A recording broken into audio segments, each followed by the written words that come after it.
All right, well, welcome to class again. We're going to cover some more of what's on our seminar part 4B, lies in the textbooks, only now we're up to the point of what do we do about it? Okay, it's obvious there are lots of things in the textbooks that just simply are not true. What do we do about it? Some practical steps to how to fix the problem. The Bible says in Matthew chapter 5, our job is to be the salt of the earth. You know, salt is amazing. Salt irritates. If nobody's irritated at you, you're probably not a very good Christian. Salt flavors. Our job is to bring out the best. You know, you put salt on to bring out the flavor in things, and we should bring out the best in people and in our neighborhoods and in our churches and in our schools. We should truly be the salt of the earth. Salt also preserves from corruption. And if there's corruption in your school or corruption in your textbook, our job is to help preserve the community from that. We should do something about it. So our job is to be the salt of the earth. Now, I would have to say, in my experience, I would say most of the teachers that I know, and I know many public school teachers. My brother, 34 years, he led me to the Lord. He's been teaching public school for 34 years. My mother retired from teaching public school. Most of the teachers that I know are sincere, dedicated professionals. They are not the enemy, okay? They are often put in a position where they have to work with curriculum that is just corrupt, because the decision of what they get to teach from is made years before. And we'll get into more of that in a minute. So many of them teach evolution because that's all they've ever been taught. They simply don't know any better. And a lot of them don't realize they can teach creation science if they want. They've been taught you cannot teach creation science, but that simply is not true. Let me give you a little bit of the history behind this.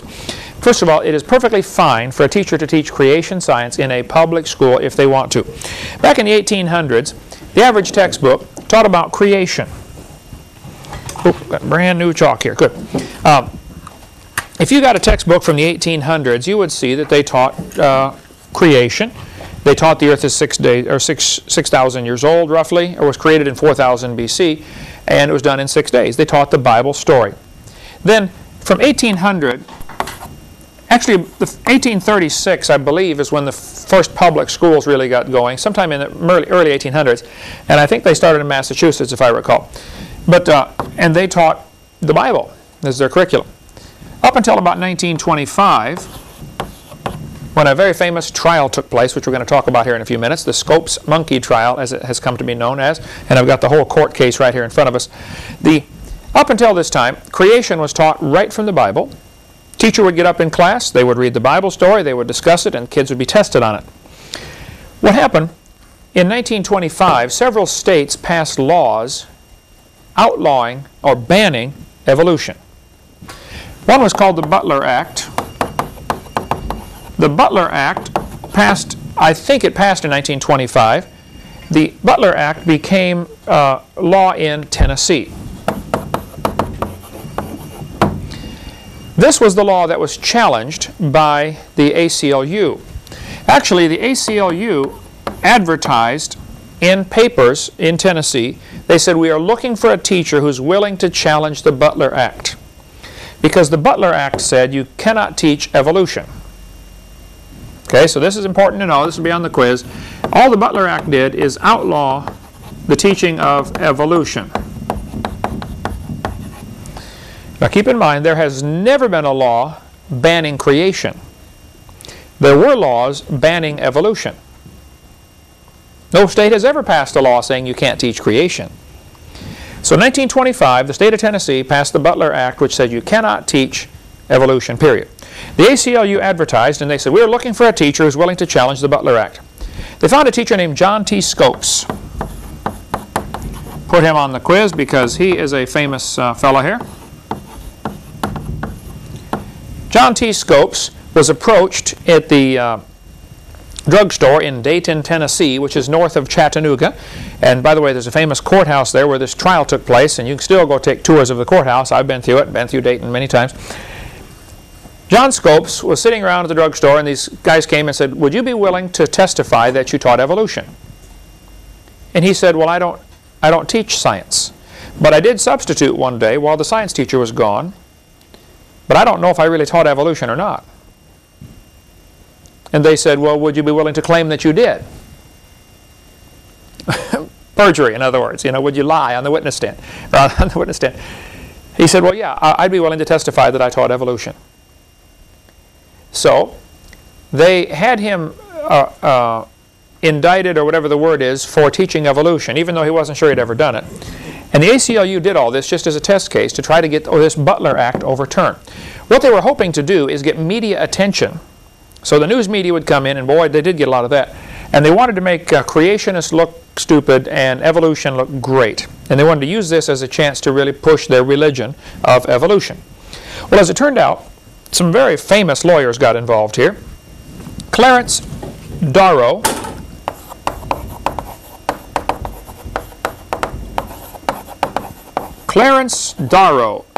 was the lawyer for the ACLU. He said, and he was a very famous lawyer and a skeptic, claimed to be an atheist and outspoken atheist of that day. He said, I will come in for the ACLU and I will defend this poor teacher who is now being accused of teaching evolution. Actually, they set up the whole thing, okay? They did it on purpose. William Jennings Bryan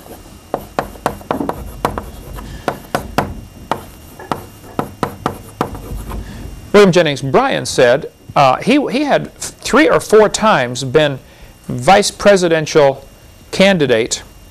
I mean, he'd run for vice president of the United States. He was a very famous person of the day in the mid-1920s, okay?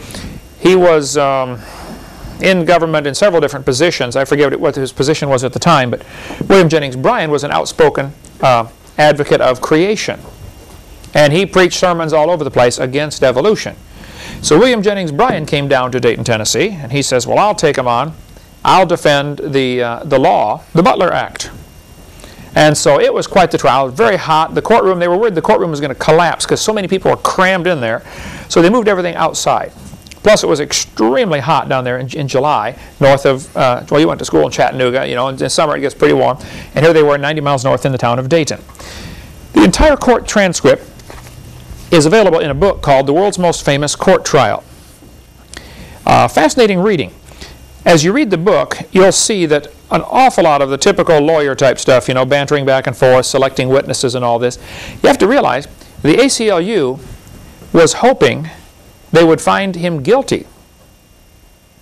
They were hoping their client would lose, and then they would appeal it to a higher court so it would get nationwide attention. And as the trial went back and forth, Bryan, though he was a great and godly man, I've got lots of stuff on William Jennings Bryan right here. Here's a book about William Jennings Bryan. If you want to read more, you can come get this. There's lots of good stuff. He was a great and godly man, but he made several serious mistakes. He said on the witness stand, I'm not sure that the earth is 6,000 years old, and I'm not sure that the days are real days. So here in 1925, he was a product of his times. He kind of believed in either the gap theory or the day-age theory. When he said that on the witness stand, most of the Christians were very disappointed in him right then. And it tells about it in the book. You know, they said, oh, you blew it right there.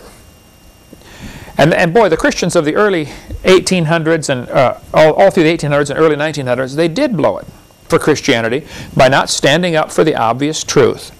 The Bible teaches God made the world in 6 days, and it adds up to about 6,000 years ago. Just, there is no compromise. That's what it says, and that's what all the scientific evidence points toward.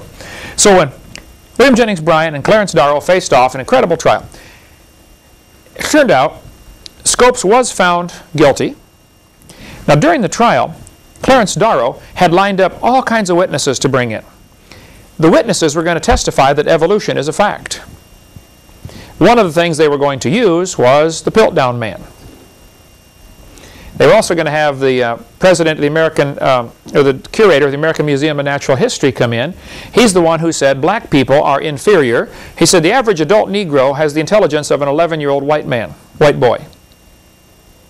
Well, of course, racism was, you know, 1925. There was a lot more racism in our country. The judge disallowed any evidence for evolution. See, they were hoping to use this trial to get all this evidence for evolution out there for everybody to look at. The judge said, I'm sorry, the question is not, is there evidence for evolution? The question is, did he teach it? Because the law says you can't teach it. So I don't care if there's evidence for it or not, it doesn't matter. That's not what we're here for. So the purpose of the trial was for the evolutionists was to try to get notoriety and media attention for their religion, for evolution.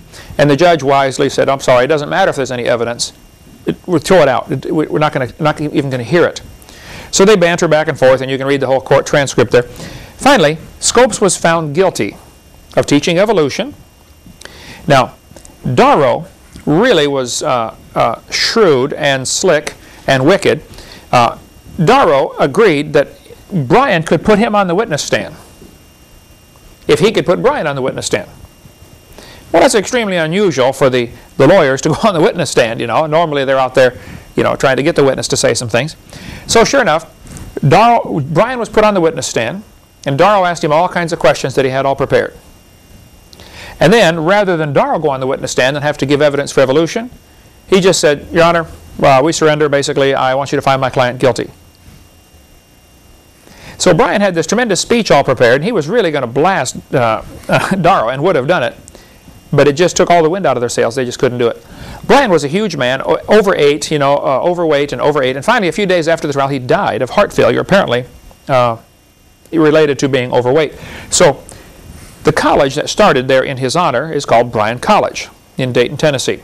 They have about 400 or 500 students, maybe 600 or 700 now, I don't know. Good college, some very good teachers there, and they are a creationist college. Within the first, I don't know, 40 or 50 years after this trial, the teacher was found guilty. He was fined $100. Bryan offered to pay it. The fine was appealed and overturned. The next level of court said, no, I'm sorry, you made a mistake in the trial, some little technicality, the fine's overturned. So nothing ever happened.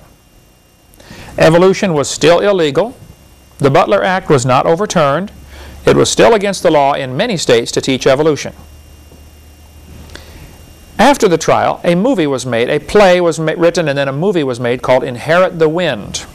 Now write that down. You're going to need to know that one. Okay? Inherit the Wind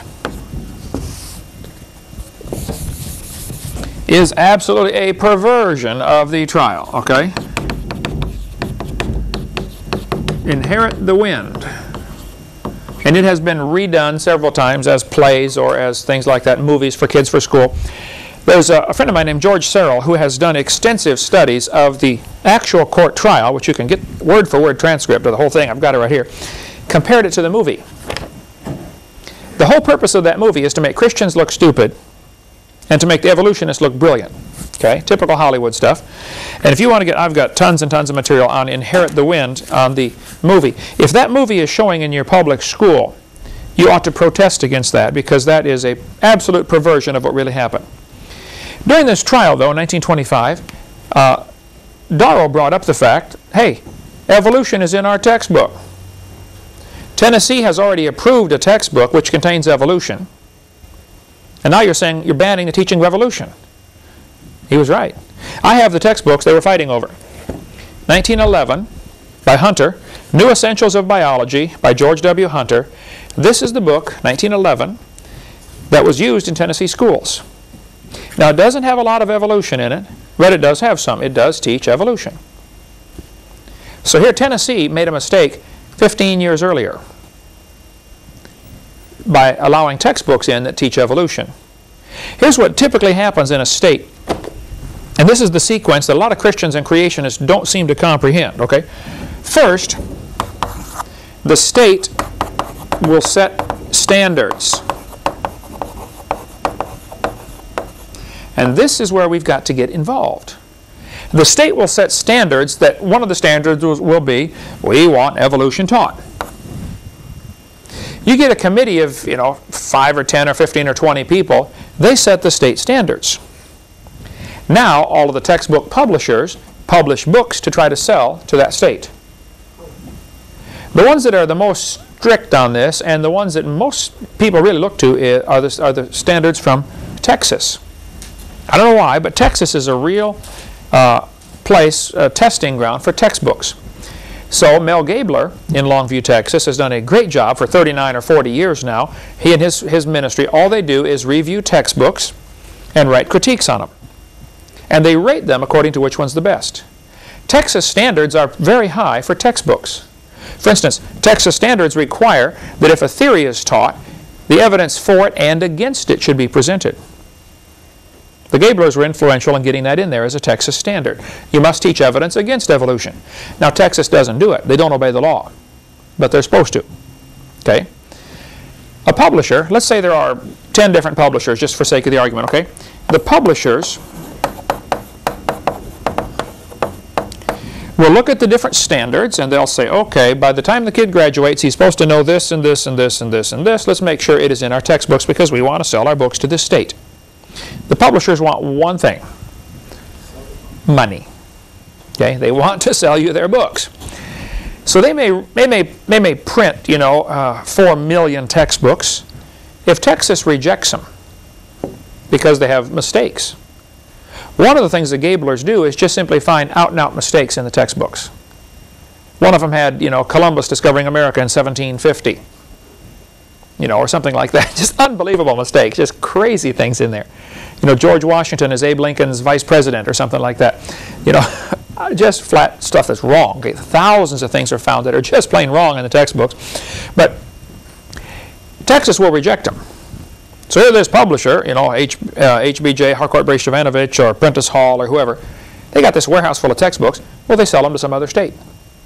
They make a new run with the corrections for Texas, but the old ones, the ones that didn't pass, they'll sell to other states that aren't looking, aren't watching. And this is what happens, because they don't want to get stuck with, you know, $20 million or $50 million worth of textbooks. So they'll sell them somewhere else. The state standards are set. Then the publishers publish books to meet the state standards. Then you have some competition. Then you have a state committee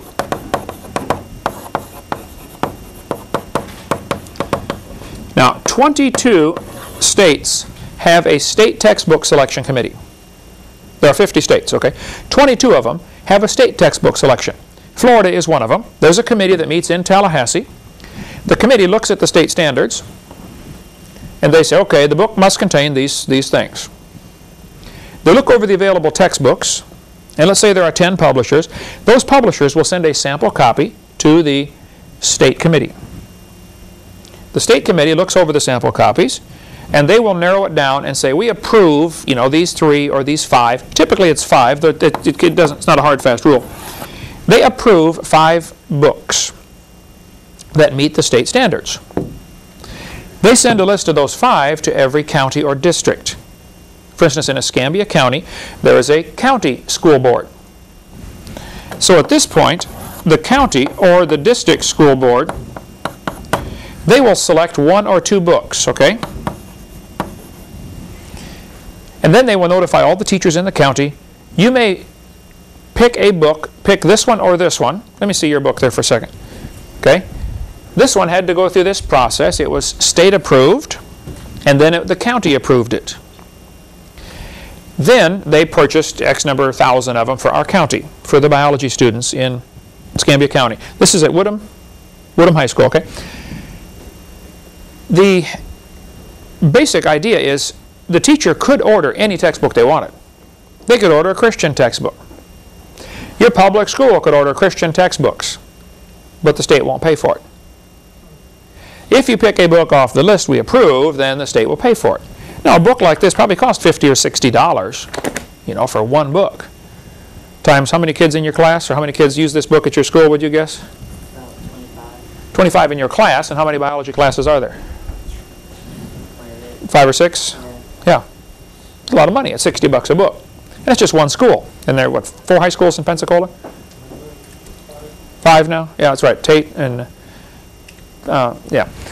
So the county then will select the book. Here's what happens then. After the book is in the classroom, the kid brings it home, the parents complain. And they should, okay? But we're about 5 steps too late. What Kansas did in 98, I believe, the Kansas school board, Kansas has a state school board, okay, in addition to a state committee that selects books. The Kansas school board said, our state standards will not require macroevolution to be taught. That was it. They did not say you can't teach evolution. They just said we're not going to require that macroevolution be part of the state standards. The teacher can still teach it if they want, but it's no longer required, which means it's no longer required to be on the tests. Boy, the atheists hit the ceiling. You'd have thought, you know, somebody shot them. They said, oh, they took evolution out of the textbooks. First, no, they didn't, okay? But if somebody believes in evolution and there is no God, they don't have any moral standards. They don't have to have any moral standards anyway. So, you know, it's okay to lie and cheat and steal, because after all, there is no God if we evolved. And if evolution is true, the toughest and meanest survive, you know, the strongest survive. The fastest lion gets the zebra. And so, you know, it's okay. As a matter of fact, it's good to get your cause accomplished any way you want. This is the typical scenario, though, that things happen. So, for most of American history, teaching creation was perfectly fine, and it was done in the textbooks. Laws banning evolution were introduced in 1925. Those laws were not overturned until 1968. It was against the law to teach evolution in public school in many states in America till 1968, when the last law was overturned. Now, the fact is, the books taught it anyway. They were still teaching evolution, even though it was against the law, but nobody wanted to challenge it for fear of a repeat of what's called the Scopes monkey trial. How it got the name Scopes monkey trial, I don't know, but it's the trial in Dayton, Tennessee.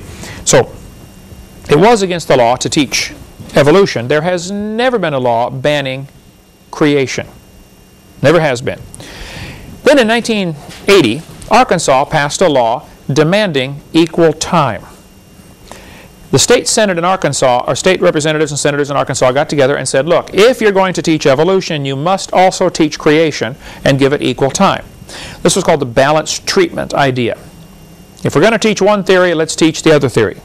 That's what the citizens in Arkansas wanted. That's what the Congress and Senate wanted. That's what the governor wanted. Somebody challenged that law and said this law requiring balanced treatment is a violation of the First Amendment because it lets it mandates a state-sponsored religion because creation is a religious idea. Well, I think they're right. Creation is a religious idea, and now you have the state sponsoring a religion. The only problem with the law was they were requiring creation to be taught. The teachers already had the right to teach it. They could have taught it if they wanted. But when the Senate comes in, or Congress comes in and says, you must teach it, they crossed the line, and that's what the judge said. Now, in 1987, Louisiana did the same thing. Louisiana law was written much better, and I think probably was, I don't know of any serious flaws in it. I read the whole thing. But Louisiana in 1987 tried the same thing. They said you must have balanced treatment. Now see, what they're doing, in my opinion, in both states, they worked on the wrong end of the problem. I don't think that's the way to handle this at all. Just my humble, unbiased opinion. And since this is my class, we'll just teach whatever we want, right? Choice number one, evolution only.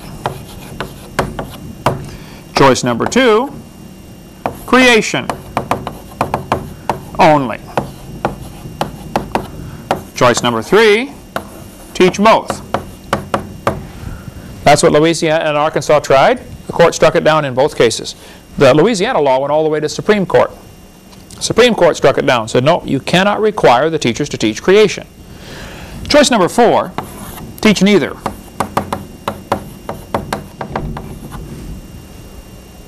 This has been tried and tried and tried, and Christians and creationists still get excited about doing this. It's not going to work. I'm sorry, it's not going to work. And so give it up. An awful lot of money and time and energy has been wasted. So when somebody in a local school area tries to come in to demand equal time, the atheists and evolutionists they're not too scared about that. They know it's not going to go anywhere. So they like keeping these Christians busy, wasting or trying to get equal time. Go ahead and write your letters, get your petitions, get the parents fired up. Doesn't matter. You're wasting time. What if instead all of our effort was put into one thing? Get accurate textbooks.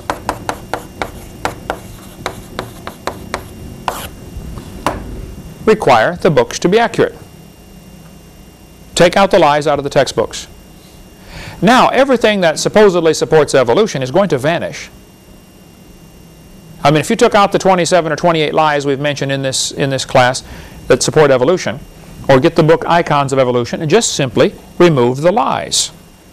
Period. Now the evolution teacher's in a very unfortunate position because they get up there and say, okay, kids, I believe we all came from a rock. However, I don't have any evidence. Starts to look pretty silly. But the way they're doing it now is they're saying, kids, I believe we came from a rock, and here's the evidence. Bang, bang, bang. And one by one, those things have all been proven wrong, but they're still in there. It all is based on the idea the Earth is billions of years old, and it's not. And if you can prove that wrong, that destroys evolution. So I think step by step we need to challenge the statements in the textbooks that are not accurate. Simple. Arkansas is working on a law right now. A couple of representatives called me last week, and they want me to read the law before they present it. That's going to require that the state will not fund, the state will not pay for any books that contain false information. Great. Who can argue against that? And if they'll follow through on it, that's the thing, okay? So there are many good impact articles that deal with this subject of the laws in the 1980 and 1987 Louisiana law that required balanced treatment.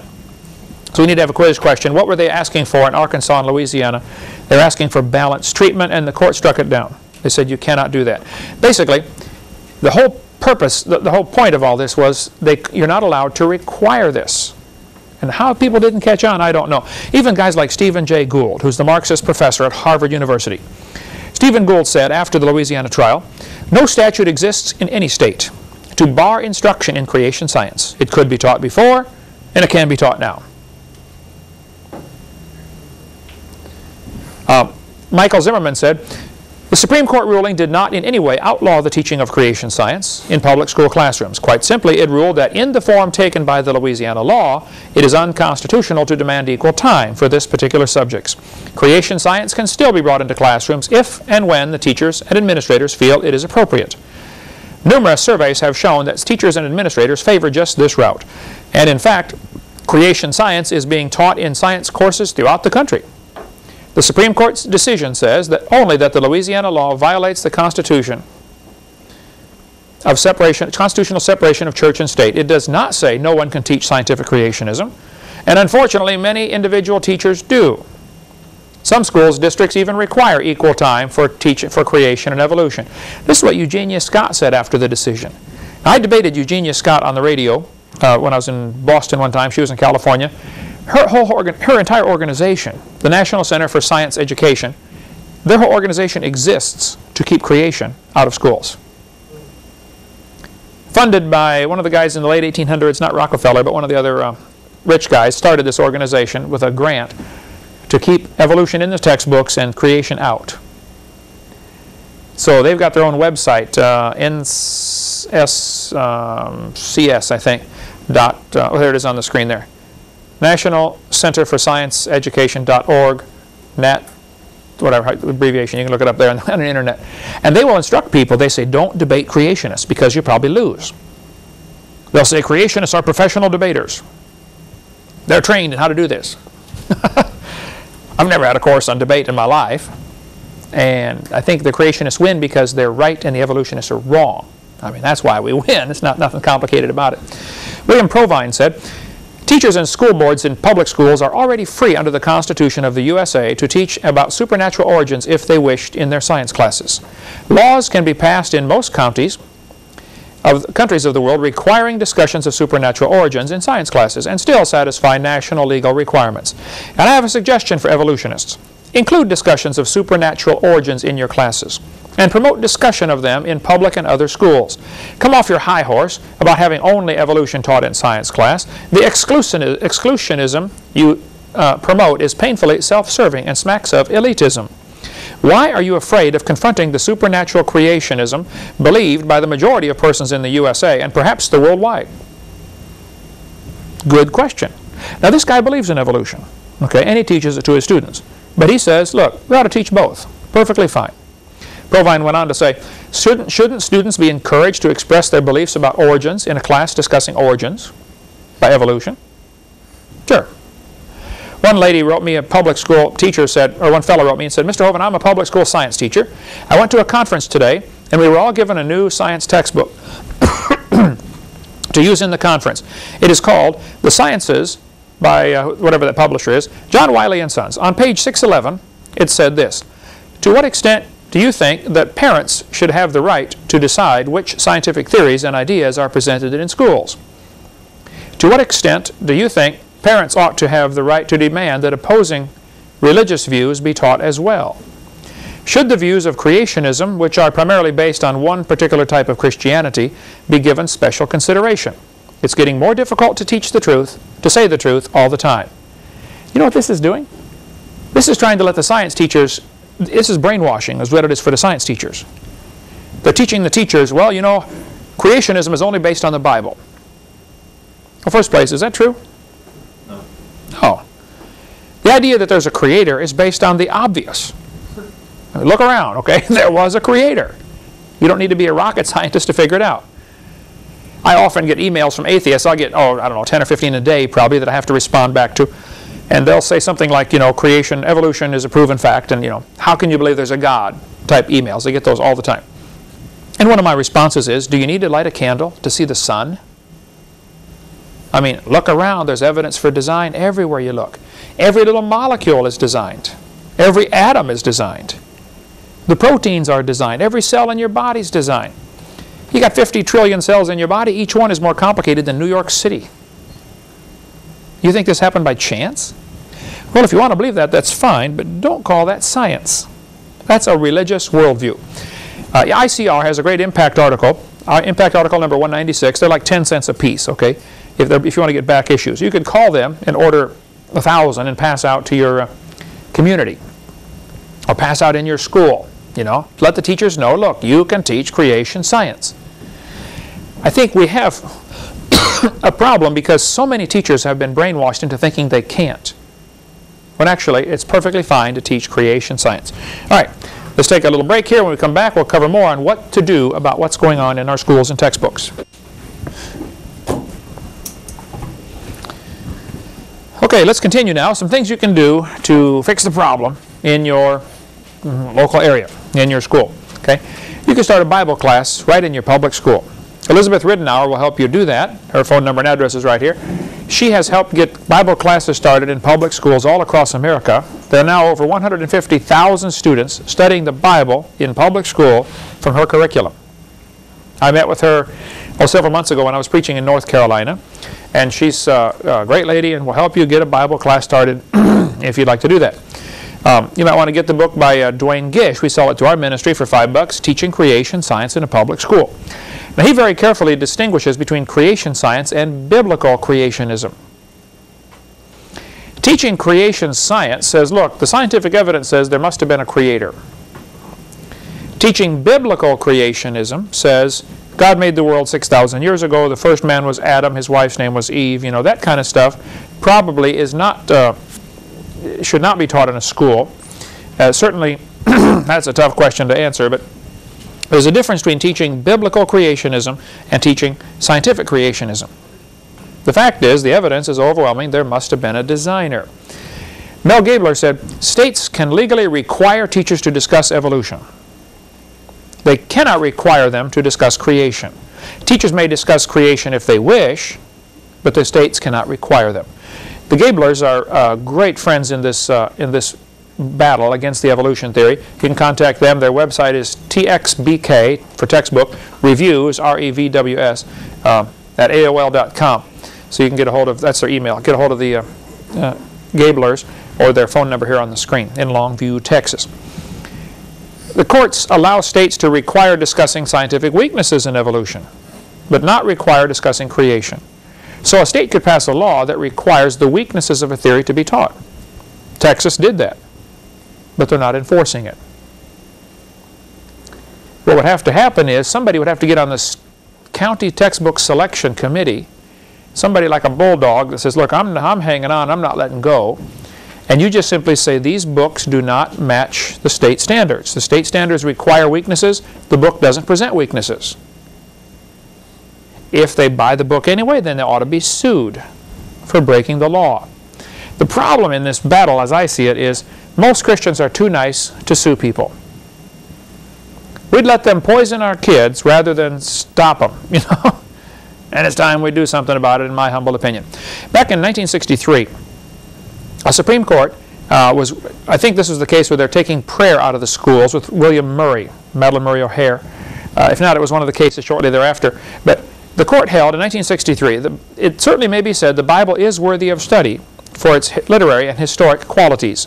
Nothing we have said here indicates that such study of the Bible or of religion, when presented objectively as part of a secular program of education, may be effected consistently with the First Amendment. In 1980, the Eighth Circuit Court ruled, I'm sorry, this was the U.S. Supreme Court. Okay? Supreme Court said, the Bible may constitutionally be used in an appropriate study of history, civilization, ethics, comparative religion, or the like. So, in 1980, the Eighth Circuit Court said the school can use the Bible because it will enhance the students' knowledge and appreciation of the role that our religious heritage played in the social, cultural, and historical development of civilization. But if you go check your textbooks now, any mention of Christianity has been stripped out. You might find 2 pages on Marilyn Monroe and 2 sentences on George Washington. It is unbelievable what's happened in the textbooks. They're being rewritten to play down Christianity and to emphasize all sorts of things that they have as part of their plan toward a new world order. In 1987, Supreme Court ruled, teachers already possess the flexibility to present a variety of scientific theories about origins of humankind. They are free to teach any and all facets of the subject. Teaching a variety of scientific theories about the origins of mankind to school children might be done with a clear secular intent of enhancing the effectiveness of science instruction. This is the case that Stephen Gould commented on and said, look, the courts have never banned creation. There were laws banning evolution, but they've never banned creation. California State School Board, their policy is, discussions of any scientific fact, hypothesis, or theory related to the origins of the universe, the earth, and of life, that's the how, are appropriate to the science curriculum. So I would encourage Christians to realize, look, it's perfectly fine. Now there are several ways to fight this battle. The way Jesus did it, Jesus did not spend much time trying to change the Roman Empire. Most of his effort was reaching individuals. The simplest and I think the foolproof way, number 1, is go after souls, win souls, and teach them the truth. Just like Jesus said, go into all the world, preach the gospel. After you get them saved, teach them, or baptize them, and then teach them to do everything I told you to do. That's unstoppable. We probably will never change the textbooks in our county, though I think we should try. But if we got every kid in your class converted to believing in creation, or to being a Christian, or both, it doesn't matter what they're teaching. They're not going to believe it. Right? Second level, and I think this needs to be a multi-pronged attack, but the second level is go after the teachers. Many teachers are already Christians. They just simply don't know what their rights are. So if we inform the teachers of what their rights are, or inform them of the truth of creation, see, curriculum really starts when the classroom door shuts. Very few teachers ever make it all the way through the textbook in the year anyway. Do you guys skip chapters in yours? Sure. And with some textbooks, it's easier to skip the whole chapter because they put all the evolution stuff in one chapter.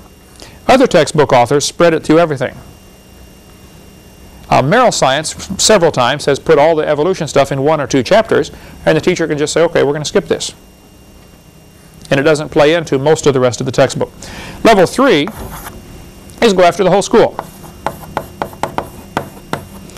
Get the principal or the school board in the area or something to say, look, let's get this out of the textbooks, let's fix this problem. I think we need to work on this, but most of my effort, and I think most of Jesus' effort, was on the individuals. That way, it doesn't matter what the rest of them are doing.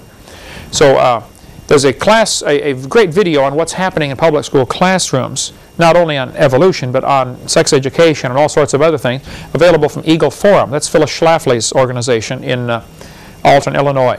Now, Phyllis Schlafly is a Catholic. I would disagree with her on several major doctrines, but she's done it. She's a constitutional lawyer, and she's done a great job of defending the Christians' rights in schools. Okay. Some people say, what about separation of church and state? There is no such phrase used in the Constitution.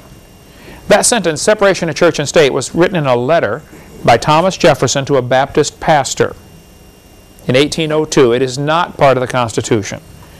The wall of separation between church and state is to keep the state from getting involved in the church's business. Peter Kershaw has a great book, which we sell both of his books through our ministry. One is called Hush Money. The other is called In Caesar's Grip. Hush Money is the shortened version. In Caesar's Grip is the long version. They are awesome books about how churches have really blown it by becoming 501c3 corporations. That's one of the dumbest things a church could do, because now you're asking the government for permission to exist. And God already told you what to do. It's a matter of, who is sovereign anyway? And they have taken church and put it under the government. Major, major mistake. And we'll get into more of that later. Impact article number 278, available from Institute for Creation Research, icr.org, is about a fellow in North Carolina. I talked to Steve Deckard. He teaches at it's not a Baptist school, it's a Christian school of, I think, Plymouth Brethren or some other denomination up in North Dakota, not North Carolina, North Dakota, or South Dakota, I forget. Anyway, he rated all the textbooks based on how much evolution do they have in them. His rating of the 1991 textbooks said biology by Merrill and everyday experience had only 2.9% of the words in the textbook were talking about evolution. The rest is just talking about biology like it's supposed to, okay? HBJ, the yellow version, had 15.6%. It was the worst. And here's the rating here of the textbooks. Now, that's not going to be the same every year. This doesn't mean that Merrill is always the best. Okay, it varies greatly from year to year. I encourage people to get science teachers to get the book of Pandas and People. We sell it through our ministry, or you can get it off the internet. But that book is a supplemental biology textbook written from the perspective of there must have been an intelligent designer, called the design perspective. Now, one of the authors of this book is Dean Kenyon, K-E-N-Y-O-Y, Kenyon, A-N, I think. Dean Kenyon teaches in San Francisco, and he was an evolutionist. He wrote books about evolution, and he got converted. He had already taught for 20 years. It was either Stanford or San Francisco State, I forget where he taught, but someplace in the Bay Area. They fired him for teaching his students that evolution was questionable. He sued them because, hey, he said, I've been teaching here 20 years. I'm tenured. You can't just fire me. And they had a big deal over that, big lawsuit on all that. And finally, he was reinstated as a lab assistant. Well, normally, college juniors and seniors get the job of lab assistant, clean up the test tubes when everybody's done.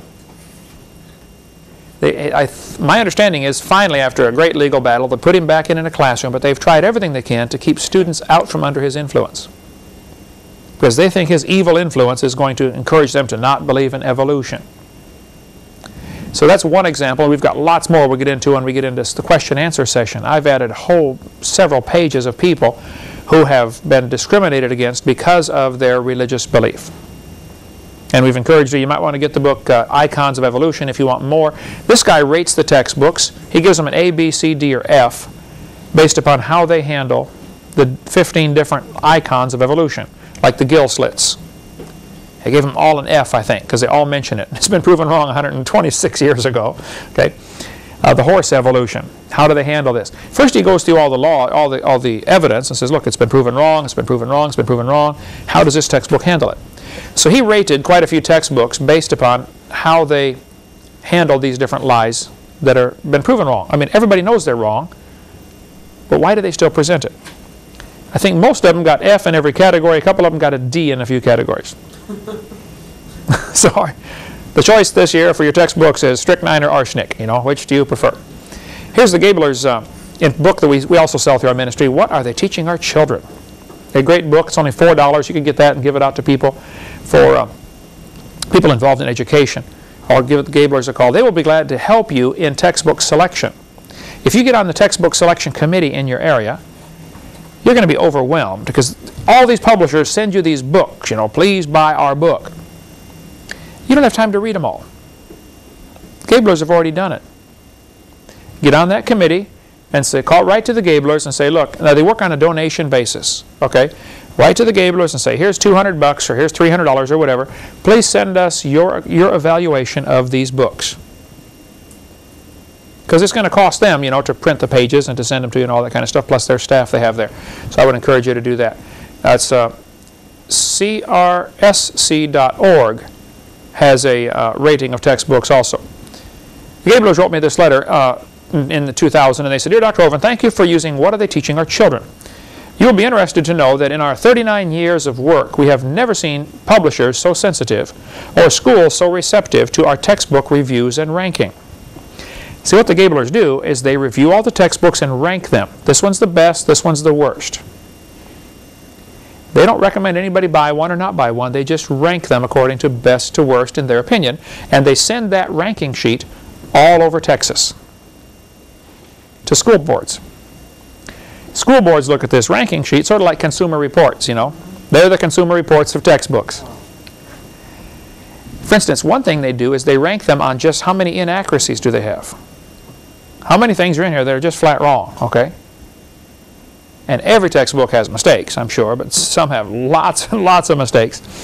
And so they rank them, and then, of course, this greatly affects sales. So the publishers now are getting hold of the Gablers saying, okay, we're sorry, what would you like in the books anyway? You know, it took them 39 years to get where they are, but I would encourage you to take advantage of what they do, because they are a great asset to the Christian. He went on to say, we're also pleased to recommend the Harcourt and Scott Forsman Elementary Science Series. They are much less dogmatic on evolution than the others we reviewed. So why reinvent the wheel? These folks are doing it, you know. Take advantage of what they're doing. They also do a lot of work with the history books. Mr. Fry, I forget his first name now, works with the Gablers. He's not Gary Fry, it's a different Fry. But he is a incredibly intelligent man. And he reads all these history books and finds mistakes. You know, that's the wrong date here, that's the wrong date there, and, you know, and just loads these books down with, says, look, we can't buy this book because it's inaccurate. Okay? Adolf Hitler is quoted as saying, let me control the textbooks and I will control the state. How many kids go through your class at Woodham High School and believe what they're taught? Probably all of them. They should be able to, shouldn't they? Shouldn't the kid be able to go to class, read the book, listen to the teacher, and believe it? I mean, you don't need to be a genius to figure this out. That's the way it's supposed to be in school. So what can we do to help fix the problem? Bert Wagner, here's his address or email and phone number. Bert can help you get creation materials into your public school libraries. Many public schools, in their public school library, or even in the public libraries, have nothing about creation. Nobody has pushed to get it in there. Get some videotapes. He's gotten my videotapes into many public school libraries. And we probably get a call or letter, an average of one a week, from somebody, a student or a parent getting saved from watching one of my videos that they checked out of their public school library.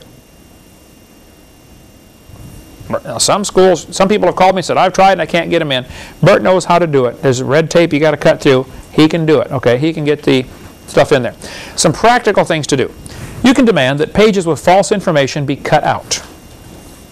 That doesn't cost anything. You could probably find 100 volunteers in your church or in your area who would help cut the pages out. Now, if you're asking for pages with lies to be cut out, is that trying to get the Bible in? Is that trying to get creation in? No, I'm just trying to get the poison out of the books, that's all. Who can argue with that? You've got to have them glue the pages together. Somebody called me and said, Brother Hovind, a principal in our town, in Georgia, I forget what town now, over the summer, found the pages with false information and glued them together. That fall, the NEA hit the ceiling. That's the National Teachers Association, the National Education Association. They said, you can't do that. He said, well, I did.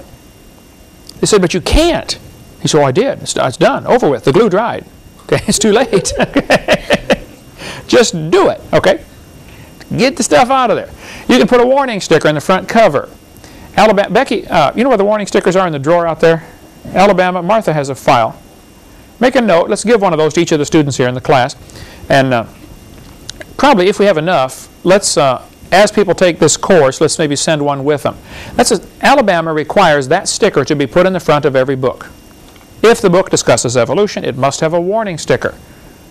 Like a pack of cigarettes, you know, warning, this has been determined to be hazardous to your health. Textbooks that teach evolution ought to have this warning sticker. Now, Alabama requires it, but they don't all do it. Because some of the Christians in Alabama are too worried about who wins that dumb ball game, and they're not paying attention to what's going on in their schools. But they ought to be suing the schools if they don't obey the law. Put that stuff in there. Put that sticker in there. You might want to get my little brainwash booklet. We update this very regularly. If you buy them in quantity, they're $1 a piece. That's our printing cost, okay? You could get these brainwashed booklets and buy one for every student in your school and give one to every kid in class. Many people have done this. One guy ordered 500, passed them out to the whole school up in, I think, Minnesota, if I recall. And he said the teachers are having an awful time because every time they bring up something on evolution, 10 of the kids will say, excuse me, that was proven wrong back in, you know, blah, blah, blah. Why is it still in their books, you know? If you get an educated student body, it's going to be real frustrating on somebody who tries to push off a lie on them. Which goes back to, number one, let's reach them person by person, one by one. All right? Florida has a law requiring textbooks to be accurate. It's Florida Statute 233.09. Florida statute has this law that says all instructional materials recommended by each council for use in the schools shall be, to the satisfaction of each council, accurate. Anybody see a problem with this? The books have to be accurate as long as the council thinks they're accurate. That sentence ought to be stricken from the law. Textbooks ought to be accurate, period. Because the way this is written, all you have to do is get, you know, a majority of the council to think something is good when it's not, and we're stuck with it. That's what's happened in Florida here. It's sad to say that law needs to be rewritten. So some of you congressmen and senators that might watch this tape, fix it for me, please. All right, that's your job. In Texas, Title 19, Education 66.66 I or L, I don't remember, says instructional materials shall present the most factual information accurately and objectively without editorial opinion or bias by the authors. Theories shall be clearly distinguished from facts and presented in an objective manner. Well, that's the Texas law, but Texas doesn't do it. So some folks in Texas ought to go to their school and say, look, you're not obeying the law. Would you like to fix this, or should we go to court and talk about this?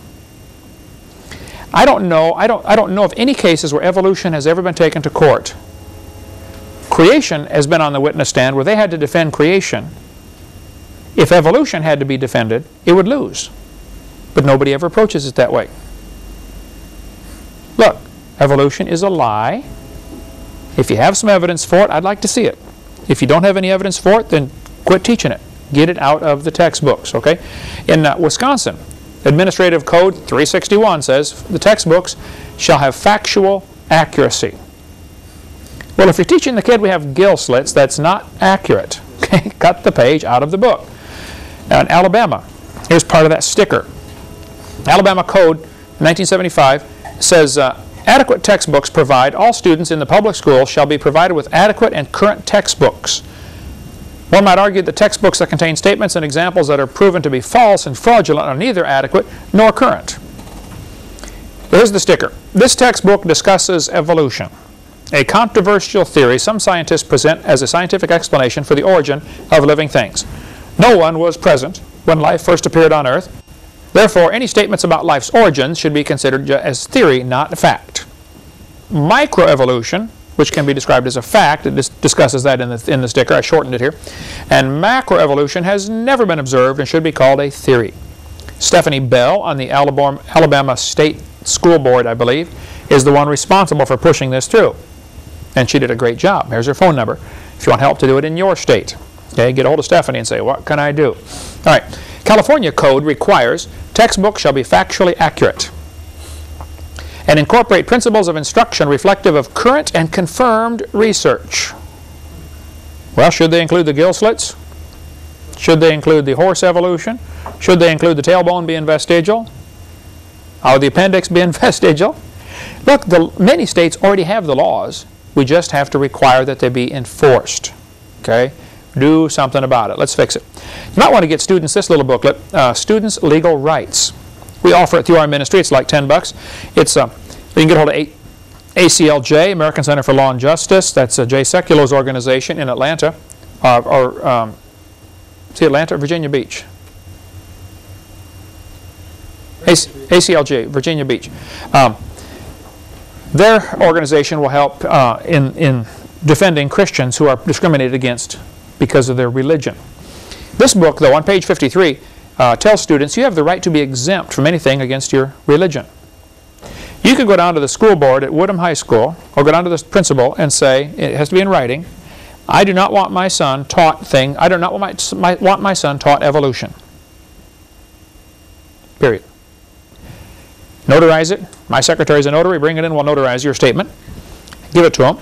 They have to then exempt him from that class. Now, they'll give him other material. You don't just get out of work and go to study hall, okay?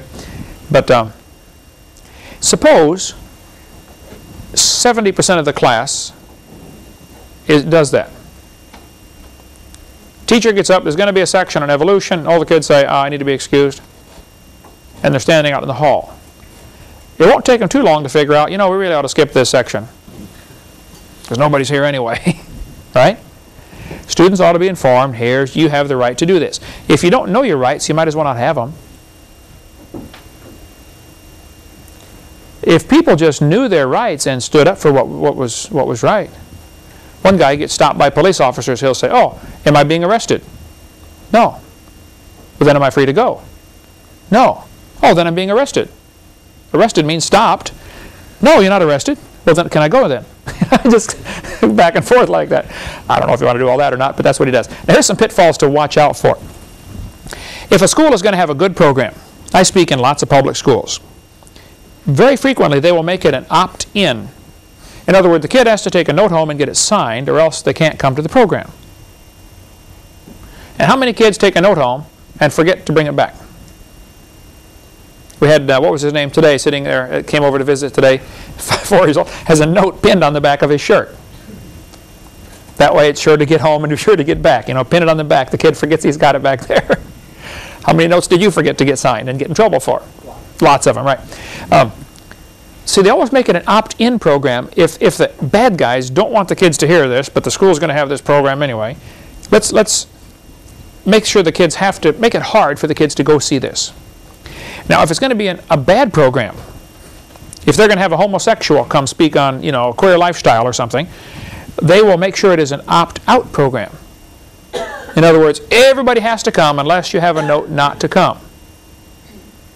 Now, that is totally unfair, but that's the way it happens. And we ought to be up in arms and say, look, we're not going to allow that at this school. Let's have a level playing field. Okay? Everybody ought to be... these ought to all be the same. None of this opt-in, opt-out kind of stuff. Now, kids, let me encourage you, if you go to public school, don't confront your teacher publicly if possible. Okay? Talk to them after class. No teacher responds well to a public confrontation in front of their students. Number 2, if you're late to class frequently, or the troublemaker or the goof-off in class, if you don't do your homework and you don't pay attention, please don't tell them you're a Christian. Okay? You're not helping. You should be a good student. I recommend you do this. If a test question comes up, for instance, in this biology book that you have, you know the answer that they want from the book because you've done your homework, right? You can simply say, the textbook says, blah, blah, blah, blah, blah. However, this is not correct and has been proven wrong, Preach to them. Now, this way, the teacher knows, hey, I learned it, but I didn't swallow it. They can require you to learn it. They can't require you to believe it. When I became a Christian, a sophomore year in high school, I was in English class. My English teacher was evil, wicked, vile, godless, okay? And always giving us assignments to write, and kids would write just really bad stuff, I decided, hey, I'm going to write all papers on Christianity, how to get saved. I would try, it didn't matter what the assignment was, I would try to twist it around and get the gospel in there somehow, okay? And then I asked Tom, who sat next to me, I said, Tom, would you proofread my paper for me? It's due tomorrow. Tom Pisano, you preached at his church. Reading all my English papers my sophomore year in high school got Tom interested in the gospel. Tom came to church with me and got saved. Then Tom brought his neighbor and his best friend John with him to church, and John got saved, and John and I went off to Bible college together. Tom ended up, he's now pastoring a church. I've preached there and you've preached there, right? Tom Pisano in East Peoria, Illinois, Creve-Coeur, Illinois. It's from that English class. Okay? So, learn the material, but do not swallow it. You can ask to be exempt. Of course, you have this legal right to do that. I think some practical steps to follow. You can give your teacher a video to watch at home. Video is a great way to get people converted. People, especially men, okay? When they're sitting at home holding the remote, the power, the feeling of power comes over them, okay? Nobody's been able to give it a word yet, but there's got to be a name for this. But there's a real, how many know what I'm talking about, okay? That feeling of power that you get when you're holding the remote control. Men will get saved watching a videotape that you would never get to come to church. Teachers will get converted by watching a video that you never would have got to church. You can invite people to a creation seminar. There are scores of creation scientists speaking all over the country all the time. I speak 700 times a year. I'm probably going to be in your town eventually. Okay, so watch my website, drdino.com, or watch the website from ICR. They send out 4 or 5 different speakers. Frank Riddle is a great guy. I spoke to him many times. He's been to our house here a couple times. He speaks for ICR, goes out and travels. Frank Sherwin used to live here in Pensacola and taught at Pensacola Christian College. He came and did a lot of video or audio taping here with me, broadcasts on creation evolution. He called himself Has Nonum, has no name, because he didn't want to get fired at the school for, you know, coming over here. A long story there. But anyway, there are great speakers out there speaking on creation science. Invite, you know, some of your teachers or schools to some of these seminars. Schedule a debate in your area. The student in Pennsylvania, I talked to him today, Joe Baker. One junior student, or junior I think he is fired up on creation. I mean, real fired up. He scheduled me to come speak at his high school. The auditorium seats about 900 or 1,100. 1,500 were in the auditorium. I mean, seated all down the aisles, lined down the aisles, all across the back. And they turned away over 300 people. They wouldn't let them in. The principal was about to pull his hair out. He said, the fire marshal is going to throw me in jail for the rest of my life, you know. One high school kid did that. Scheduled the whole thing. Arranged it. Promoted it. He would put up posters all over the campus. He'd go back an hour later and they're all torn down, so he'd put up more. People are going behind him, tearing down the posters. It was really, and there is still a battle in that school. But that one meeting, I just flew up for one day and flew back home. That's all I had time to schedule. Couldn't go for a whole weekend, you know. But anybody can do that. You can have your teachers call me with any questions. Okay, I talk to teachers a lot. We've had thousands of teachers. You can look through our testimony file. We've had thousands of teachers get converted to be creationists from watching our material. You can watch Ken Ham's material. He's got great stuff, or ICR, or there's others out there speaking on creation, okay? Get them to come. Get your teacher to show a creation video in class. Teachers need to learn what students learn early in life. It's easier to get forgiveness than permission. Okay, don't ask if you can do it, just do it, all right? Many people have told me they show my videos in their class and the kids love it. They don't ask it. The farther up the chain you go to get to permission, the less likely you are to get it. Because those people up there got the higher salaries and they got to watch their backside, make sure nobody, you know, they don't want to lose that cush job they have, so they don't want to rock the boat in any way. So just flat do it, all right? You could run for school board. Anybody could do that. Get on the school board. You could require that they teach the truth and enforce the laws that are already probably on the books. Get on your curriculum committee. Some of you could get on the state textbook selection committee. Well, I've erased it now, but man, make the laws, make the state requirements reasonable to get this stuff out. The Bible says the fear of man bringeth a snare. We need to get some people that just say, I don't care what anybody thinks, I'm going to do what's right. I think a logical step is convert the students, one at a time. You could write letters to the editor. Everybody ought to be doing that. That's what started my whole ministry here. I came to Pensacola, started writing letters to the editor about creation and evolution. Nearly all of them are in my seminar notebook. You can read my original letters that I wrote to the Pensacola newspaper. I started getting calls saying, hey, could you come speak at our place on creation? You could donate some books to your library, to public library, school library. Get some creation material in there. I think we need to be using creation as a means of evangelism. It is a great way to do it. In the book of Acts, there are two great sermons. Acts chapter 2, Peter preached to the Jews on Mars Hill. The Jews are very familiar with Scripture. He quoted Scripture after Scripture after Scripture. That's what they're used to. Acts chapter 17, Paul's preaching on Mars Hill to a bunch of heathen who don't know about Scripture, never heard of it, and don't care. He never quoted any Bible verses. He talked about creation. Paul said in Acts 17, I want to talk to you about the unknown God. God that made the world. Starts right off with creation. Have you seen the movie Etau? Remember that? The missionaries go to, and they go to this tribe of folks, and they've never seen a white man, you know, and they just start with the gospel. They give them the gospel by starting in Genesis. Teach the whole Bible story. A great way to get folks who have no concept of Christianity to understand how it all fits together. I think creation evangelism is the need of the 20th and 21st century, in my humble opinion. Romans chapter 1 says, the invisible things of Him from the creation of the world are clearly seen. So they are without excuse. Nobody's going to have an excuse and say, I believed in evolution because I didn't see any evidence for a creator. There is overwhelming evidence for a creator. Okay, that's some practical things you can do. Now, next week, we're going to start talking about what this evolution theory has done for the world. The effects of teaching this theory. We've been teaching so far, what's on my videotape number 4, the lies in the textbooks. The fact is they're still being taught. They're going to be taught tomorrow in your classroom. Giving you some practical things to do about it. But now I want to talk about what effect does this have? How has this theory of evolution influenced the rise of communism, socialism, Marxism, the New World Order? You fellows in the military, most of the threat we've had for the last 50 years or 70 years has been from communism. All of that's based on evolution. You were raised in Ukraine, you know, so were you. You were born over there, right? You were born over here? California. Your parents were raised in Ukraine. You were born in Ukraine. Soviet and former communist countries, all of communism and all of the suffering and everything they've gone through, I'm convinced is all because of this theory of evolution. We're going to cover how the evolution theories led to the rise of Adolf Hitler. Nazism is based solidly on this same idea.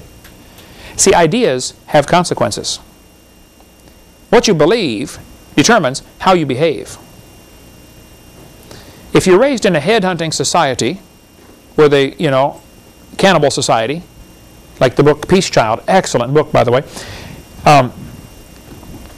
If you teach your kids from the time they're born, hey, kids, now listen, when we go to war and you fight against the enemies, if you kill one of them, be sure to cut his head off and eat his brains, because then you will get his spirit. And you'll be twice as strong. Well, of course, that's not true. But if the kid's taught that from the time he's little, guess what he's going to do when he goes to battle and kills somebody? He's going to do what he was taught. Ideas have serious consequences. And this evolution is not just a dumb theory, it's a dangerous philosophy. We're going to start on that. It'll be very politically incorrect, I assure you, starting next week. Thank you so much.